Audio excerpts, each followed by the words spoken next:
à toutes et à tous. Bonjour tout le monde, salut Pierre. Salut Nicolas. Alors la grosse actu du moment, c'est le Salon du Livre de Bruxelles. Il ouvre ses portes jeudi en fait, il ouvre ses portes à tout le monde, l'entrée est libre, donc n'hésitez pas si vous êtes dans le coin à venir pour dédicacer vos ouvrages, rencontrer des auteurs. Il y a près de 1000 auteurs qui seront présents pour le festival. Ok, et le thème apparemment c'est sur la route. Oui, tout à fait, le festival s'intéresse cette année au voyage. Alors sous toutes ses formes, le voyage, ça peut être l'exil, ça peut être aussi le voyage, tout simplement le tourisme, d'aller voir des pays. En tout cas, c'est sur le déplacement, l'exil, l'ailleurs. Il y a Asli Erdogan qui est la présidente d'honneur. Alors on ne va pas vous faire la liste de tous les auteurs et de toutes les rencontres et dédicaces qui auront lieu, il y en aura vraiment beaucoup. Mais en tout cas, voilà, pendant 4 jours, vous pouvez venir quand vous voulez. Tu vas animer des rencontres là-bas, c'est ça? Ouais, alors il y a 4 rencontres Babelio qui sont organisées pendant le festival. La première rencontre aura lieu samedi à 13h. On va parler avec Marilyn Desbioles. Je vous montre l'ouvrage qui est ici, Marilyn Desbioles. Le livre s'appelle Rupture et est publié chez Flammarion. C'est l'histoire, c'est un roman sur la rupture. Alors, la première rupture, c'est celle d'un barrage, le barrage de Malpasset. Peut-être que certains d'entre vous se souviennent, mais en 1959, le barrage a cédé. Et ça a englouti une vallée entière, donc avec énormément de morts, 400 morts à peu près. Donc voilà, donc on va en parler avec elle, c'est de cette rupture-là, mais aussi d'autres ruptures qui sont présentes dans le roman. Ensuite, on enchaîne le samedi à 16h avec Jean Telet pour le livre Entrer dans la danse. Le sujet paraît complètement inventé. C'est des gens qui n'arrêtent pas de danser en 1518 à Strasbourg, des gens qui meurent d'épuisement en dansant. Jour et nuit, pendant des semaines, ils ont dansé. Donc ça paraît complètement fou. Et en fait, c'est une histoire vraie, dont s'empare Jean Telet avec sa verve habituelle. À 17h, on enchaîne autour de la Russie avec des écrivains et un photographe qui se sont rendus en Russie dans des zones un peu difficiles d'accès. C'est le cas notamment de Kirill Ferret, qui a écrit un livre qui s'appelle Norilsk, où il s'est rendu dans cette ville, qui est une ville complètement isolée, il faut une autorisation pour y aller. C'est l'une des villes les plus moches du monde, paraît-il. Donc il a voulu avoir un peu le cornet, savoir si c'était vraiment une ville horrible ou pas. On aura aussi Vincent Pérez et Olivier Rollin. Donc Vincent Pérez, c'est un acteur que vous connaissez certainement, un grand acteur qui a fait dans énormément de films français. Et il a pris, en fait on ne le sait peut-être pas, mais c'est aussi un photographe. Il a étudié énormément la photographie et il s'est rendu en Russie avec un écrivain, Olivier Rollin, pour capturer un peu des zones un peu isolées de Russie. Ils ont pris énormément de photos, de paysages, mais aussi de personnes qui vivent là.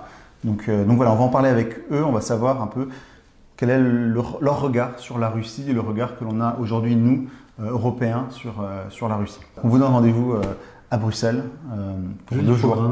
Il y a de quoi faire. Assez chargé. Ouais, assez chargé.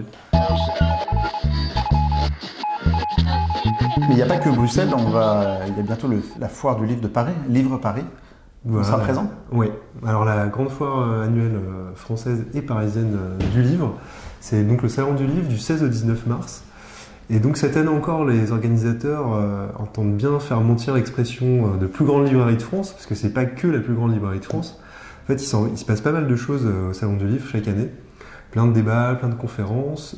Cette année, il y a 2 nouvelles scènes, une scène Young Adult et une scène Polar qui sont créées pour coller un peu plus encore à des préoccupations des lecteurs, à un type de littérature qui fonctionne très bien et donc qui est très proposé par les éditeurs. Mais aussi, Alan Moore. Oui, alors Alan Moore certainement en duplex. En duplex. Il se déplace pas. Voilà, il se déplace pas. Il se déplace en Angleterre apparemment. Il a fait des séjours à Londres, etc. Mais il ne quitte plus trop Northampton, sa ville en Angleterre. Et donc il ne sera pas en France en chair en os, mais en virtuel. En duplex. Voilà, en duplex. Ça reste un événement. Ce qui est déjà pas mal. Ça reste un événement qu'il a accepté. Donc c'est un des gros invités de cette édition. Le thème majeur cette année, c'est l'invité d'honneur qui le donne, donc c'est la Russie.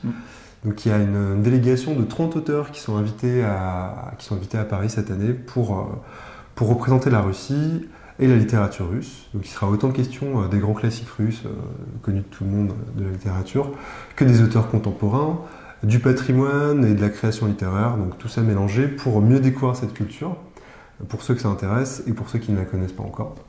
Donc en tant qu'auteur, il y aura notamment Andrei Gerasimov, Maria Galina et Zakhar Prilepine qui seront à Paris. Ça se passe du 16 au 19 mars et ça sera en plein pendant le premier tour des élections présidentielles russes qui aura lieu le 18 mars. Peut-être qu'on aura une influence sur les élections russes. Voilà, peut-être que ça va jouer. Parce que tout le monde n'habite pas forcément à Paris ou ne peut pas s'y rendre régulièrement, on a créé récemment des groupes de lecture sur Babelio. Tu peux nous en dire un peu plus? Ouais, il y a plusieurs groupes qui ont été créés. Donc, le premier, c'était à Lille. Donc, c'est un groupe de lecture qui a lieu donc, sur Babelio d'abord, sur la page des groupes. Vous pouvez retrouver ce groupe de Lille, mais il y en a d'autres. On en a créé presque une dizaine maintenant. Il y a un groupe parisien, il y a un groupe dans le sud à Bordeaux, il y a un groupe à Lyon. On a créé ça pour faciliter les échanges entre lecteurs d'une même région, d'un même département. Donc vous pouvez vous retrouver pour parler virtuellement de vos lectures communes, de vos derniers coups de cœur, donc entre lecteurs de départements. Et l'idée, c'est peut-être de vous faire rencontrer, si jamais ça vous dit, de rencontrer d'autres lecteurs de votre coin, de votre ville. Et ben voilà, retrouvez-vous sur les groupes, sur le groupe de votre département, et peut-être organiser ensemble des lectures communes dans un café, dans un lieu, dans un jardin, je sais pas, peut-être vous pouvez organiser des pique-niques, des choses comme ça. Donc nous, on va un peu gérer ça un peu depuis Paris. Mais l'idée, c'est vraiment que ce soit vous qui gériez ça de A à Z de votre côté. S'il n'y en a pas dans votre département, créez un groupe. Vous pouvez très facilement créer un groupe de lecteurs de telle région. Même si vous voulez en créer un au Québec, par exemple, vous pouvez le faire. D'ailleurs, il y a déjà 2 groupes en Belgique. En Belgique, tout à fait, oui. Il y a 2 groupes qui ont été créés en Belgique, spontanément, donc par des lecteurs belges. Donc c'est possible d'en faire à peu près n'importe où. Tant qu'il y a des lecteurs, on peut créer des groupes. Donc voilà, donc rendez-vous sur la page. Avec une carte qui est très bien faite, une carte interactive. Oui, tout à fait. On a créé une carte qui permet de visualiser tous les groupes de lecture. Parce que le virtuel c'est bien, mais le réel c'est mieux. Pour revenir au virtuel, on a une prochaine édition de Masse Critique très prochainement. Pour les fans de ce type d'opération, c'est que vous êtes nombreux. Alors ça se passera le 14 mars, c'est toujours donc c'est un mercredi comme d'habitude, et c'est toujours à partir de 7h du matin pour les leftos qui ont plus de chances de gagner. Et cette fois, c'est consacré au mauvais genre. Et donc les mauvais genres, qu'est-ce que c'est? Alors c'est, comme la dernière fois, la fantasy, la science-fiction, le polar, des genres qui étaient autrefois un peu déconsidérés par l'élite un peu littéraire, qui aujourd'hui sont en plein essor et qui en fait produisent de très très bons textes. Tous les ans, il y a des gros coups de cœur sur ce type de texte. Donc on va essayer de vous proposer des très bonnes choses chez pas mal d'éditeurs différents. Et donc ça se passera le 14 mars à partir de 7h. Pour rester en virtuel, on a lancé une nouvelle vidéo, on a créé une nouvelle vidéo autour des adaptations au cinéma de livres assez connus.